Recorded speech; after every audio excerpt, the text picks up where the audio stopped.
আমরা ধাপে ধাপে প্রথম পর্যায়ে বাছাই করে তারপরে আমরা প্লেয়ার নিয়ে আমরা আসছি। যদিও আমাদের অল্প সময় আমরা 1 মাস কিংবা 15 দিন সময় পেয়েছি। তারপর আমাদের হেড কোচ অনেক এক্সপিরিয়েন্স সাহিদ এবং 2জন কোচ জয়েন করেছে, গোলকিপার এবং একজন অ্যাসিস্ট্যান্ট কোচ। তো আমরা বর্তমানে আগামীকাল আমরা মূল ইভেন্টে কুয়ান্তাং যাব। আর এই জায়গায় আরো আগে আসার মূল উদ্দেশ্য হলো আমাদের আপনারা জানেন যে বাংলাদেশ ফুটসল মাঠ গ্রাউন্ড নাই, এর জন্য আমরা 15 দিন আগে এসেছি। এখন আল্লাহর রহমতে সকল খেলোয়াড় ফিট এবং ফুটসল একটা মানে সম্পূর্ণ ফুটবলের চেয়ে আলাদা একটা ইভেন্ট।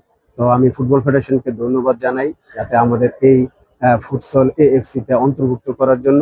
পাশাপাশি আমাদের সকল খেলোয়াড় এবং দেশবাসীর কাছে দোয়া চাই, কারণ আমরা প্রথম এই ফুটসল টুর্নামেন্টে অংশগ্রহণ করছি।